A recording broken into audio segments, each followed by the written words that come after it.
마음껏 쓰십시오. 이렇게 말씀하십니다. 여러분, 교회는 멋지게 세워지기 시작했습니다. 동네 분들을 정말 제가 목사 티내지 않고 제가 이곳 내려오면서 제가 작정한 게 있습니다. 하나님, 제가 목사로 살지 않겠습니다. 두 번째, 양복을 입지 않겠습니다. 멋부리지 않겠습니다. 나는 이분들과 더불어 살겠습니다. 이렇게 마음 먹고 농사 같이 짓고 같이 일하면서 일을 해 나갔었습니다. 그런데 이분들이요, 한 분 한 분의 예수를 믿기 시작합니다. 놀랍게 바뀌기 시작합니다. 근데 나는 교회를 개척하고 싶은 것이 아니었어요. 나는 공동체를 하고 싶었어요. 사도행전 2장에 남아있는 하나님의 성령이 임했을 때 매일 생각하는 것이 무엇이었습니까? 이건 우리가 오늘날 보는 교회가 아니었습니다. 지금 여러분은 교회 일주일에 몇 번 갑니까? 2번? 3번? 1번? 대개 한 번까지 오죠. 엄청 신앙 좋은 사람이 2번 가지. 여러분 어떻습니까? 여러분 대개 한두 번 간다고요. 근데 초대교회는 어땠습니까? 매일 모였습니다. 매일 모였습니다. 두 번째, 여러분은 여러분이 갖고 있는 한 달 용돈, 혹은 한 달 생활비, 혹은 한 달 월급 중에서 몇 퍼센트를 교회와 나눕니까? 교회 안에 성도들과 여러분 교제하십니까? 얼마나 플로잉을 하십니까? 초대교회 성도들은 오늘날 한국교회는 겨우 11조 하는데 초대교회는 어떻게 했습니까? 제 것을 조금도 제 것이 이기지 않고 100% 유무상통하기 시작합니다. 맞죠? 초대교회에서는요 11조란 말이 안 나옵니다. 예수님께서 너희가 박하와 회양과 근처에 11조를 드렸으나 이보다 더 중한 바 의와 인과 신은 버렸다. 이 말씀 외에 11조란 말이 거의 나오지 않습니다. 왜 안 나올까요? 이게 안 나오다 보니까 초대교회 모습을 보고 이 오늘날 현대교회 사람들이요 발칙하게 뭐라고 말하냐면 11조는 구약의 법이요 할 거 없어 주일날 그만 하면 되고 가끔 내가 감사금을 하면 돼 이따위로 말하는 인간들이 있습니다. 웃긴 소리 하지 마이소. 초대교회에 왜 11조가 없는가? 왜 없겠습니까? 그 사람은 11조 안 했습니다. 어떻게 했습니까? 10의 8조를 10의 9조를 10의 10조를 했습니다. 제 것을 조금도 저기시지 않고 다 나누는 삶을 살게 됩니다. 날마다 모이고 한 것에 모였으며 떡을 떼고 교제하고 제 것을 조금도 저것이 여기지 않고 함께 플로잉했습니다. 이런 강력한 믿음의 공동체가 만들어지게 되니까 어떻게 됩니까? 사도행 2장 47절에 우리에게 두 가지를 말합니다. 첫 번째 뭐라고 했습니까? 세상 사람들이요 이 교회를 칭찬했다고 말했습니다. 여러분 저는 정말 여러분을 위해서 기도하는 것 중 하나가 뭐냐면 하나님 우리 사랑의 교회 대학부가 진짜 세상에서 칭찬받는 청년들이 되게 해주십시오. 이게 제 기도 제목입니다. 사랑의 교회가 지금은 분란을 겪고 있지만 이 교회가 세상으로부터 칭찬받는 교회의 위치로 다시 회복되게 도와주십시오. 이렇게 기도하고 있습니다. 여러분 예루살렘 교회는 칭찬받는 교회였습니다. 두 번째 어떻습니까? 전도하지 않아도 날마다 믿는 자의 수를 더했다라고 이야기하고 있습니다. 난 이게 너무 부러웠습니다. 저는요 큰 교회에 있어봤습니다. 예수 믿지 않는 이 동네에 들어와서 이런 스몰 사이즈의 공동체 진짜 강력한 믿음의 공동체가 만들어지게 되면 이건 세상을 바꿀 수 있다. 이런 믿음이 있었습니다. 그런데 교회는 되는데 공동체는 안 됩니다. 첫 번째, 너무너무 가난했습니다. 농사가 장난이 아닙니다. 저희가 첫해, 아까 말씀드린 대로 첫해 남자 3명에서 1년 내 농사 지은 결과가 150만 원이었습니다. 정말 등골이 오싹해지고 식은땀이 흘러내리면서 야 이러다 굶어 죽겠구나 이런 생각이 듭니다. 그런데 그 이듬해도 3년이 지나도 우리가 이 자립할 기미가 보이지 않습니까? 이런 재정적인 어려움이 정말 우리를 괴롭혔습니다. 두 번째 어려움은 너무너무 가난하니까 공동체가 딱 두 개로 쪼개집니다. 한쪽은 쪽파, 한쪽은 양파. 두 파로 쪼개졌습니다. 두 파로 쪼개져서 싸우는데 양파는 왜 양파였냐면 기독교 공동체니까 100% 공유하자. 완전 공유를 주장하는 사람들이 양파였습니다. 쪽파는요 구약의 희년의 원리를 따라 부분 사유를 인정하자. 이게 쪽파였습니다. 두 파로 쪼개졌고 공동체 시작할 때 5년 됐을 때 2002년 월드컵으로 떠들어갈 그해에 두 파로 쪼개졌고 우리는 회의할 때마다 모일 때마다 무섭게 싸웠습니다. 말씀에 검을 들이대며 싸웠습니다. 성경에 이렇게 말하고 있는데 이러면서 얼마나 무섭게 싸웠는지 모릅니다.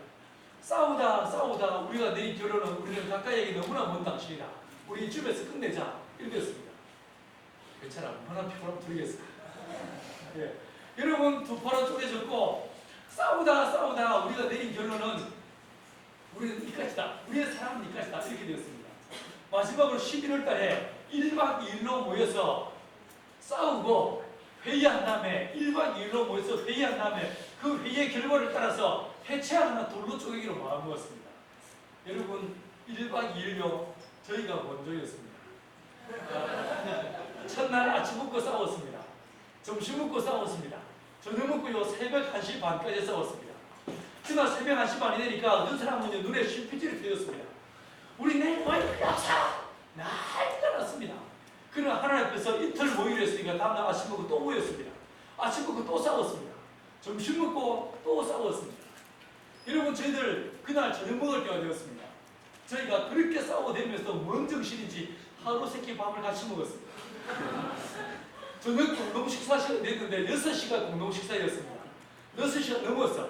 6시가 넘어서 한 10분 15분 됐는데 6시가 넘어도 밥줄 생각 안 하니까 옆집에서 자기들끼리 막 놀고 있던 애들이 자기들끼리 가위바위보 순리를 지어서 한 명을 보냈습니다.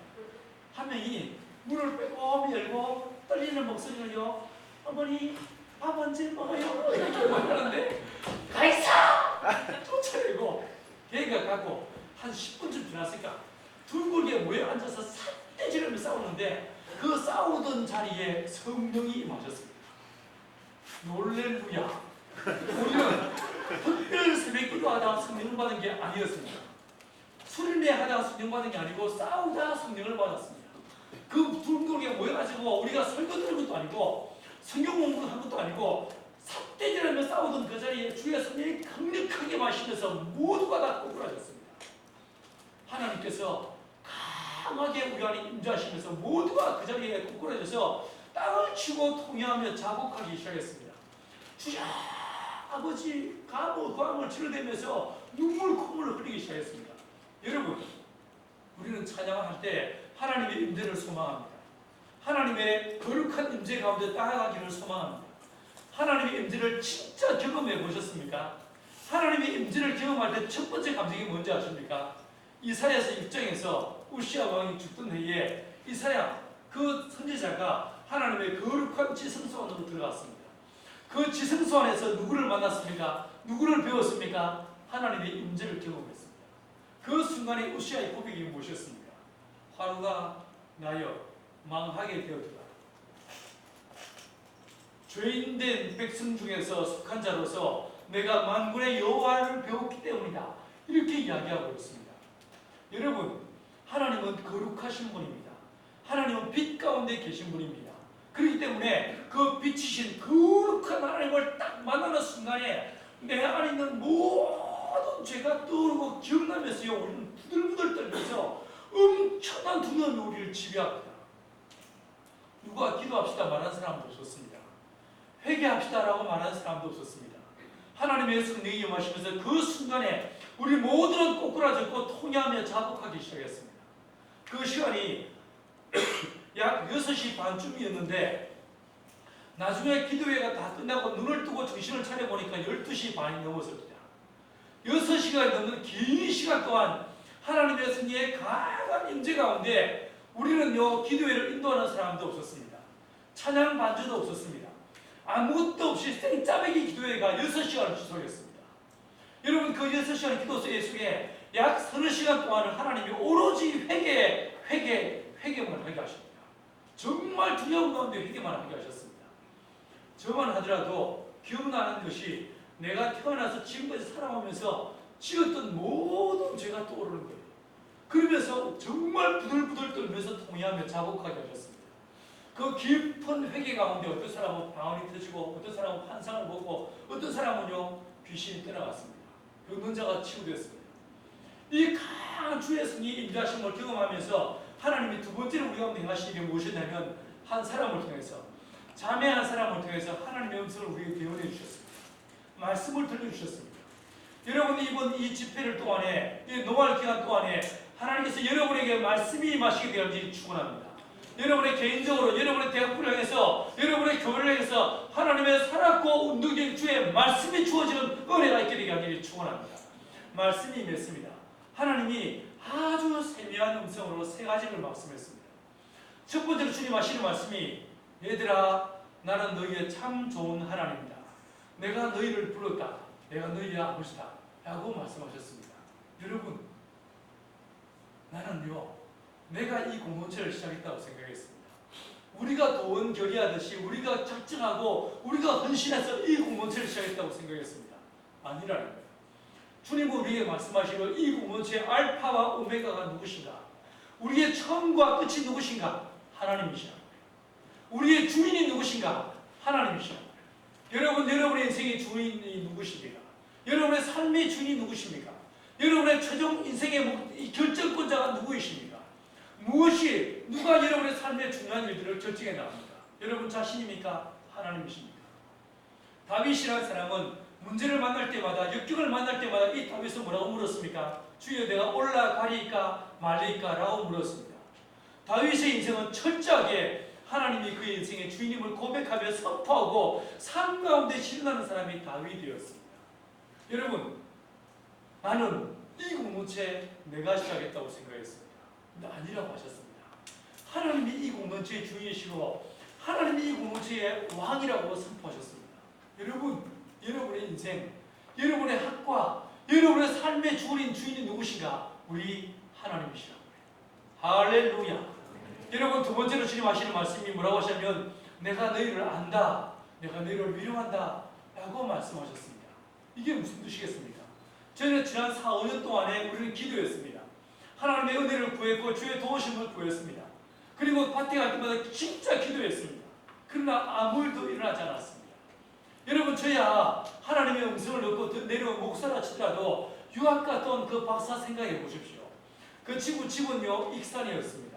그 집안 진짜 찢어지게 가난한 집안이었습니다. 얼마 없는 땅떼기 논이며 밭을 팔아서 그 동생 그 아들을 유학을 보내서 공부를 위해서 유학을 보내서 박사학위 받고 왔습니다. 공부 끝내고 와서 서울대 시간 강사로 있었습니다. 부모님들 형제들 어떻게 생각했겠습니까? 고생 끝 행복 시작이다 이렇게 생각하지 않았겠어요? 근데 이 친구가 딱 펴놓은 이 보온골짜기에 내려가서 농사 짓는다. 이 말 들었을 때 그 부모님의 마음이 정말 저 미친놈 지랄하네 이런 마음 들지 않겠어요? 이 친구가 뭐라고 말하겠습니까? 두고 보십시오 이렇게 말했을 거예요. 그 부모님들요 사이비 같은 목사 하나 만나가지고 저 친구 저 자식 저거 인생을 조진다 이렇게 생각하지 않겠습니까? 두고 보십시오 이렇게 말했을 거예요. 그런데 3년이 지나도 4년이 지나도 두고 볼 게 없었습니다. 아무것도 일어나지 않았습니다. 노수 국물도 없었습니다. 여러분 진짜 어려웠습니다. 이런 절망이 기도와 해도 응답도 없고 아무 역사가 나타나지 않는 이 절망이 지속되기 시작하니까 우리 안에 어떤 마음이 들겠어요? 이거 하나님 뜻이 아닌가? 이게 하나님 길이 아니었는가? 이게 하나님이 기뻐하시는 길 아닌가? 이런 회의가 들지 않겠습니까? 그러지 않겠어요? 그런데 주님 뭐라고 하셨다고요? 내가 너희를 안다. 내가 너희를 위로한다. 라고 말씀하셨어요. 우리는요 그 4, 5년의 세월을 지나오면서 마치 하나님께서 우리의 기도에 귀를 막고 계시는 줄 알았어요. 하나님이 나를 향해서 우리를 향해서 고개를 돌리고 있는 거라고 생각했었습니다. 여러분, 그런데 그게 아니었어요. 하나님 우리를 보고 계셨어요. 지켜보고 계셨고 우리의 모든 고통과 실패와 좌절과 낙심하고 우리의 마음을 하나님 알고 계셨어요. 주님 하신 말씀이 내가 너희를 안다, 내가 너희를 위로한다라고 하셨습니다. 여러분이 지금까지 인생을 살아오면서 여러분의 가정 문제를 위해서 여러분의 개인사를 통해서 고통과 실패와 좌절이 있었습니까? 아픔의 세월들이 있었습니까? 아무에게도 말할 수 없는 절망들이 여러분에게 있었습니까? 아무도 모른다 할지라도 여러분의 부모도 여러분을 모른다 할지라도 하나님은 여러분을 알고 계십니다. 할렐루야. 주님은 여러분을 아십니다. 주님께서는 우리를 향해서 그 쓰라린 고통의 절망의 시간을 보내고 있는 우리를 향해서 하나님께서 I know you라고 하셨어요. 세 번째로 주님 하시는 말씀이 내가 이 공동체를 통해서 영광을 받으시겠다고 말씀하셨습니다. 여러분, 그 성령이 마시면서 우리는 하나가 되었습니다. 관계가 회복되어지고 예배가 회복됐습니다. 전부 서로 마지막으로는 서로 부둥켜 안고 얼마나 많이 울었는지 모릅니다. 내가 당신의 마음을 아프게 하면서 용서해 주십시오. 회개하며 울었습니다. 우리는 하나가 되었습니다. 예배가 회복되고 관계가 회복되었습니다. 저 주일날 예배를 드리는데 평소에 생각해 보십시오. 싸울 때 찬양에 무슨 은혜가 있겠습니까? 설교에 무슨 아멘이 터져나오겠습니까? 진짜 싸늘한 예배가 우리 예배였었습니다. 그런데 저희가 그 성령이 마시고 난 그 주일날 예배를 드리는데 얼마나 찬양을 크게 하는지 할매들이요 눈이 휘둥그레지면서 뭔 일이 있었어? 뭐 찬양을 하면서 힘을 주고 그래 들으셨습니다. 설교하는데 사람들이 아멘 아멘 하니까 사람들이 눈이 휘둥그레졌었습니다. 여러분 사람이 달라진 것도 아니고 여러분 우리 안에 돈이 생긴 것도 아니고 아무것도 달라진 것이 없었지만 한 가지 하나님이 우리 안에 찾아오셨어요. 하나님이 찾아오시는 순간에 우리의 관계가 회복되어집니다. 예배가 회복되어집니다. 사랑의 교회, 이 고통과 분열의 시간을 보내고 있는 사랑의 교회 안에 주의 성령께서 찾아오시는 은혜가 있게 되기를 간절히 축원합니다. 여러분 우리의 관계가 회복된 것을 끊지 않았습니다. 그해 11월 말에 11월 초순에 그 일이 있었는데 우리가 작심했습니다. 한 달 동안 우리 아무것도 하지 말자. 매일 예배만 드리자. 아침 먹고 예배, 점심 먹고 예배, 저녁 먹고 예배, 예배만 드리자. 말씀만 읽자. 기도만 하자. 이렇게 마음먹었습니다. 그리고 농사를 다 끝내다 보니까 아침 먹고 모여서 말씀 읽고 예배 드렸습니다. 기도회 했습니다. 점심 먹고 예배 드렸습니다. 저녁 먹고 예배 드렸습니다. 한 달 동안을 예배를 드리면서 한 가지 기도 제목만 했었습니다. 하나님이 우리를 부르셨다고 했는데 왜 부르셨는지 주님의 음성이 우리에게 직접적으로 주어지기를 소망했습니다. 한 달이 지났습니다. 한 달이 딱 지나고 둥글게 모여 앉아가지고요 한 달 동안 기도하면서 예배드리면서 각자 받은 음성을 함께 나누기로 했습니다. 그날 저희가 정말요 정말 소스라치게 놀랐습니다. 옆에 사람부터 말씀을 나누기 시작하는데 제가 기도하다가 이런 음성을 들었어요 라고 하는데 같은 말씀이었어요. 옆에 사람이 어머 그래요? 나도 말씀을 읽다가 이 말씀을 받았습니다. 모두가 다 한 구절의 음성이었습니다. 한 구절의 말씀을 우리에게 비전으로 주셨습니다. 내 백성을 위로하라. 이것이 하나님의 거룩한 우리를 향한 부르심이었습니다. 할렐루야. 여러분 하나님은 살아계십니다. 주님은 선하시고 주님은 위대하십니다. 그 말씀이 주어지면서 우리 하나가 되었습니다. 그 이듬해 저희가 지금도 우리 밭이 없습니다. 밭을 빌려서 농사짓는 소장농들입니다. 그에도 밭을 빌려서 농사짓는데 고추를 심었습니다. 콩을 심고 참기를 심었습니다. 여러분 고추 심었는데 고추밭에서 말들의 기적이 나타났습니다. 저희 동네 어르신들 노지에서 그냥 노지에서 밭에서 고추 심으면요 한 나무에서 붉은 고추 4, 50개 따십니다. 잘 따면 한 6, 70개 따십니다. 저희들 그 해에 성령이 마신 그 이듬해 저희 밭에서 한 나무에서 붉은 고추를 350개씩 550개씩을 땄습니다. 여러분 고추는 원래 한번 밭에 가보십시오. 고추는요 가지가 버려지면 버려진 가지 사이에서 하나씩 맺힙니다. 그래서 이게 기하급수로 늘어나는 것입니다. 그런데 저희는 저희 밭에는요 고추를 심은 그 밭에서 고추가 하나가 맺힌 게 아니고 2개씩, 3개씩, 4개씩 맺혀 올라가는 거예요. 동네 분들이 우리 밭에 몰려오셨습니다. 뭔 이런 일이 다 있대야. 밭에 뭐였어? 살다 별 희한한 꼴을 다 보내. 말 그대로 기적이 나타난 것이었어요. 여러분 고추밭만이 아니라 콩밭에서 들깨밭에서 옥수수밭에서 여러분 말 그대로 30배, 60배, 100배 이것이 나타납니다. 여러분 하나님은 살아계십니다. 주님은 선하시고 주님은 위대하십니다. 여러분이 믿고 계신 그 하나님, 여러분이 배우고 있는 그 하나님은 진짜 살아계시고 그분은 선하시고 능력으로 역사하시는 분이 우리 하나님이십니다. 그게 끝이 아니었습니다. 여러분 그것을 미리 마시면서 그 기적을 경험하고 난 다음에 온 동네 어르신들하고 우리 공동체 식구들이 하나가 돼서 우리 마을을 바꿔보기로 마음먹었습니다. 농림부에서 1년에 한 번씩 녹색 농촌 체험관을 공부합니다. 거기에 2004년도에 플라이였습니다. 우리 마을이 전국에서 1등을 했습니다. 상금을 2억 4천만 원을 현금으로 받았습니다. 돈을 맛을 보니 눈에 뵈는 게 없습니다. 몸에 뵈내 싶습니다. 진짜 기뻤습니다. 그래가지고 우리 마을에 대한 30년 장기 마스터 플랜을 짰습니다. 마을의 주거 환경을, 마을의 생태 환경을, 마을의 농업 환경을, 에너지 환경을 8개의 섹션별로 해가지고 80페이지 기한서를 짰습니다. 원래 목사들이 뻥을 잘 치지 않습니까? 80페이지 기한서를 짜고 18억 예산서를 만들었습니다. 온 동네 분들 도장을 다 찍었습니다. 이걸요 행자부 장관께 보냈습니다. 행자부 장관께 보냈는데 2006년도에 행자부로부터 우리 마을에 24억 7천만 원이 들어왔습니다.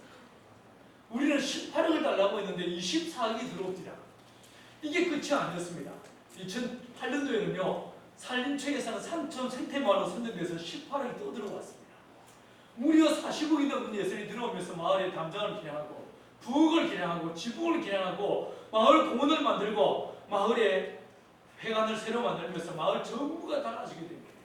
여러분, 우리는 실패한 공동체였습니다. 우리는 싸우던 사람들이었습니다. 그러나 하나님께서 우리를 더럽다 멀리하지 않으시고 약하다 꺾어버리지 않으시고 주의 성령을 보내셔서 우리 안에 성령을 보내셔서 우리를 하나 되게 하실 뿐만 아니라 우리가 살고 있는 이 마을 전체가 달라진 것을 보았습니다. 이게 우리의 경험이었습니다. 여러분, 지금 사랑의 교회가 폭력을 앓고 있습니다. 고통의 시간을 보내고 있습니다. 여러분, 그러나 하나님은 살아계십니다. 주님은 선하시고 주님은 위대하십니다. 여러분이 기도하고 소망해야 될 것은 오늘 본문의 에스겔서에서 에스겔이 보았던 그 환상대로 텅 비어버렸던 비어져 있는 그 성전 가운데 누가 오시니까? 하나님이 다시 찾아오시니까 주의 성령이 임하시니까 그 성전에서부터 물이 승려나오기 시작하고 1천천씩 절 때마다 발목까지 무릎까지 허리까지 나중에 수용할 만한 거대한 강이 되면서 그 강물이 흘러가는 곳마다 하나님의 생명으로 충만케 됐다고 성경은 이야기해 주고 있습니다. 여러분이 정말 기도해야 될 것은 새로 지어진 그 건물 안에 사랑의 교회 안에 홍육을 앓고 있는 이 교회 안에 주님 우리 안에 임하여 주옵소서. 우리 대학부 안에 하나님의 성령께서 임하여 주옵소서. 이것이 저와 여러분이 기도해야 될 제목인 줄 믿습니다. 우리 공동체 실패한 공동체였고 싸우던 사람들이었고 못난 이들이었지만 우리 안에 하나님의 성령이 임하시니까 우리의 예배가 회복되고 관계만 회복되는 걸로 끝나지 않고 우리 마을 전부가 달라지게 되었습니다. 이게 끝이 아니었습니다. 여러분, 저희가 하는 양계장, 오늘 양계장에서 일하신 분들 있죠. 이 양계장이요, 저 뒤에 지도에 보시면 뭐가 막 꼽혀있죠, 그죠? 여러분, 이 양계장이 지금 현재 아프리카와 아시아와 아메리카에 약 50개 나라에 이 양계장이 보급되어졌습니다. 중국만 하더라도 8개 성에 350여 군데 세워져 있습니다. 중국의 지하교회 지도자를 자립시키는 거룩한 도구로 쓰여지고 있는 것입니다. 여러분, 우리가 이 농업 기술들이 전 세계로 보급되기 시작하면서 온 열방 가운데 가난한 현지인들에게 뜻과 함께 생명의 복음을 전하는 이런 통로와 도구로 하나님 우리를 사용하고 계십니다. 여러분, 이 전기는 한전 전기가 아닙니다. 저 뒤에 보시면요, 뚜껑이 집이 있는데 이 버튼이 위로 올라가 있죠, 그죠? 저게 무슨 말이냐면 지금 이 전기는 한전 전기를 쓰는 것이 아니고 우리가 자가 발전한 전기를 쓴다는 뜻입니다. 배터리에 축전된 전기가 다 떨어져서 고갈되어지면 저걸 내리면 한전 전기가 들어오게 있습니다. 저희 집에만 하더라도 한 달 전기료 900원 정도 됩니다. 저희는 풍력 발전기를 직접 만듭니다. 태양광 발전기와 연동을 시켜서 바람이 불면 풍력으로, 바람이 안 불 때는 태양광으로 애니타임 전기가 생산되게 만들어서 전기가 없어서 밤이 되면 칠흑 같은 어두운 가운데 살아가는 사람들에게 뜻과 함께 생명의 복음을 뿐만 아니라 빛과 함께 예수의 거룩한 복음을 증가하는 이런 일들을 하고 있습니다. 여러분, 우리는 실패한 사람들이었고 싸우던 사람들이었지만 하나님의 성령이 임하시니까 우리의 관계를 회복시키고 예배를 회복시키고 그게 더 나아가서 이 공동체를 통해서 온 열방 땅까지 하나님의 생명의 복음을 증가하는 통로로 우리를 사용하십니다. 이 공동체 보시면 우리 공동체 팻말도 하나 안 붙어있습니다. 간판도 하나 안 붙어있습니다. 맞죠? 그죠? 그런데도 불구하고 이 1년에 이 공동체에 전 세계에서 4,5천 명의 사람들이 이 공동체를 방문하십니다. 여러분, 지금 홍역을 앓고 있는 사랑교회 절대로 이게 끝이 아닙니다. 여러분의 인생 지금 실패와 좌절과 어둠의 통로를 지나고 계십니까? 절대로 지금 인생